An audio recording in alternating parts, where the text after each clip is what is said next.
ఒక ఆయన చాలా బాధలో ఉండి తాగుతూ రాత్రి బార్లో గడిపేశాడు. 12 అయిపోయింది. ఇంటికి ఫోన్ చేశాడంట. ఫోన్ రింగ్ అయింది. అవతల ఫోన్ తీయగానే అల్లా ఎవరు మాట్లాడేది?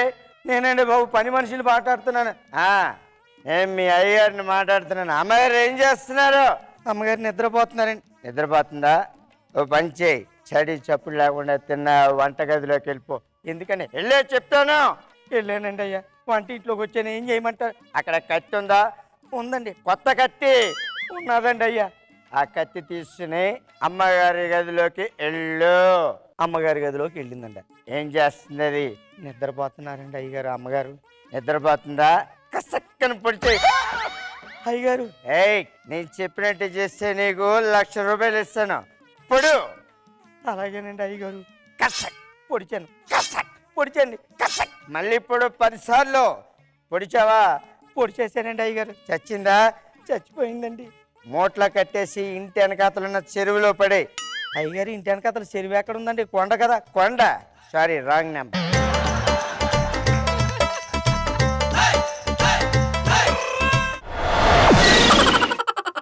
సాధారణంగా మనకి హైదరాబాద్లో కొత్త కొత్త షాపింగ్ మాల్స్ ఓపెన్ అవుతున్నాయి. అయితే అలానే ఒక షాపింగ్ మాల్ ఓపెన్ అయింది. ఈ షాపింగ్ మాల్లో నార్మల్గా కింద ముందే బోర్డు పెట్టి ఉంటారు. ఏమనంటే ఇచ్చట పెళ్లి కొడుకులు దొరకబడి ఉంటారు. దాని కింద కేవలం ఆడవాళ్ళకు మాత్రమే ఎంట్రీ.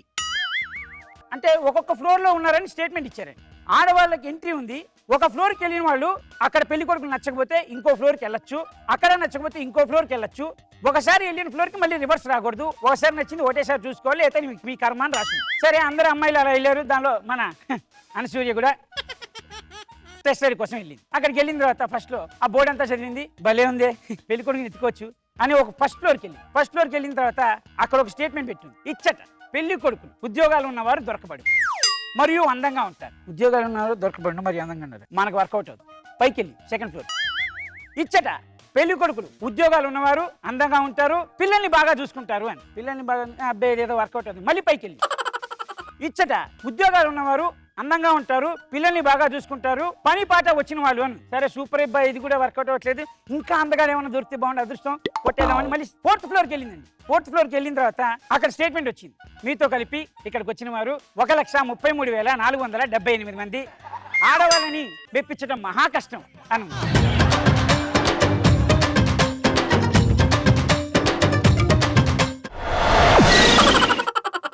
భగవంతుడు మనకి అన్ని అవయవాలు కరెక్ట్ గా ఇచ్చాడు కాబట్టి హ్యాపీగా ఉన్నాం. ఒకవేళ రివర్స్ లో ఇస్తే ఎలా ఉంటుంది పరిస్థితి? ఇప్పుడు తలకాయ ఉంది, హ్యాపీగా ఉంది. ఈ తలకాయని ఇక్కడ ఇస్తే ఎలా ఉంటుంది? ఒకసారి ఆలోచించండి. ఇప్పుడు 2 చేతులు ఇలా ఉన్నాయి, ఈ 2 చేతులు ఇటు ఉంటే ఎలా ఉంటుంది? ఇప్పుడు ఇక్కడ కళ్ళు ఉన్నాయి, ముక్కు ఉంది, నోరు ఉంది. అన్నం తీసుకుంటున్నాం, చూస్తున్నాం, వాసన తీసుకుంటున్నాం, తినేస్తున్నాం. అన్ని పక్క పక్కనే ఉన్నాయి. ఒక సెకండ్ 2 సెకండ్లో జరిగిపోతున్నాయి. అదే ముక్కు వెనకాల ఉంటే చాలు. ఇంకంతకంటే ఎక్కువ అవయవాల గురించి చెప్పకు, సబ్జెక్ట్ చెప్పు. కొంచెం ముందుకెళ్తే ఏం చెప్తావు? టెన్షన్గా ఉంది. ఏం లేదు సార్, అదే ముక్కు వెనకాల ఉంటే, ఇదే కళ్ళు పక్కన ఉంటే, అన్నం తీసుకొని కళ్ళతో చూపించి వాసన తీసుకొని ఇక్కడ పెట్టు. అన్నం అలా తినాల్సింది.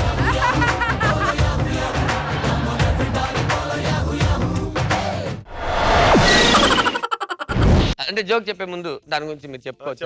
ఇప్పుడు మనకి 24 క్రాఫ్ట్స్ ఉన్నాయి. అందులో కెమెరామెన్ డైరెక్షన్ చేస్తున్నాడు, ప్రొడ్యూసర్ డైరెక్షన్ చేస్తున్నాడు, హీరో డైరెక్షన్ చేస్తున్నాడు, హీరోయిన్స్ కూడా డైరెక్షన్ చేస్తున్నారు. అంటే మీ గురించి కాదండి, హీరోయిన్ గురించి. అయితే ఇప్పుడు ఒక ప్రొడక్షన్ అయినా డైరెక్షన్ చేస్తే ఎలా? హీరో కథ ఎలా చెప్తాడు? బాబు ఓపెన్ చేయంగానే ఒక పెద్ద పందిరండి, దాని మీద ఇంత పెద్ద ఇస్తరాకు, దాని మీద ముద్దపప్పు పడిందండి. ముద్దపప్పు సైజుల్లో జీడి తింటూ హీరోయిన్ ఇంట్రడక్షన్. అప్పుడు నెయ్యి తీసుకొని పప్పులు వేసుకుంటున్న హీరో చూశాడు, పక్కనే జంతుకు తింటున్న కమెడీని వాళ్ళిద్దరిని చూసి థింక్ చేసి ఇట్లా ప్రొడక్షన్ అతను చెప్పి. ఇప్పుడు కాస్ట్యూమర్ కథ చెప్తే ఎలా ఉంటుంది? బాబు ఓపెన్ చేయగానే పెద్ద సాకల్ రేవు బాబు, ఆ సాకల్ రేవు మీద లంగా పట్టుకుని టపా టపా టపా అని ఒక కమెడీని చూస్తున్నాడు బాబు. దాని సజెషన్ లో హీరో తన బొట్టలు కొట్టుకుంటూ అలా నడుచుకుంటూ వస్తున్నాడు బాబు. డ్రాయర్ పిండుకుంటున్న హీరో అలా చూశాడు బాబు. అక్కడే మిషన్ కుట్టుకుంటున్న ఒక క్యారెక్టర్ వీళ్ళిద్దరు ఏం చేస్తున్నారని చూస్తుంది బాబు. ఇలా ఒక్కొక్కరు పాయింట్ అప్పుడు ఒక్కొక్కరు చెప్తారండి కదా. ఇదే నా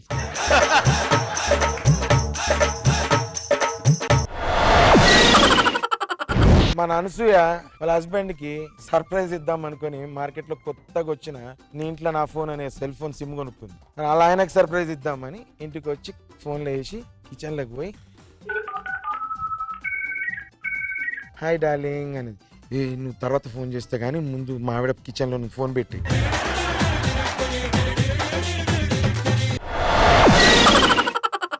నేను భూపాల్పల్లి అనే ఒక ఊరికి వెళ్ళాను సార్. అక్కడ ఒక పెద్ద డాన్స్ కాంపిటీషన్ పెట్టారు. నన్ను గెస్ట్ గా పిలిచారనమాట. నా రెమ్యునరేషన్ వచ్చేసి 15,000. నేను ఎప్పుడు ఎలా ఉన్నానంటే ఒక 5 years బ్యాక్ ఇంకా చిన్నగా ముద్దుగా ఉండేవాడిని. ఒక ఇండికా కార్ పెట్టారండి వాళ్ళు. డోర్ కొట్టా, చూశాడు. తుయే డ్రైవర్, ఆ మే డ్రైవర్. సాబ్ కిదరే? మేయే సాబ్, తూ సాబే. నా లైఫ్ ఇటువంటి కూడా డ్రైవ్ చేయాలనే ఫీలింగ్ ఇచ్చాడు సార్.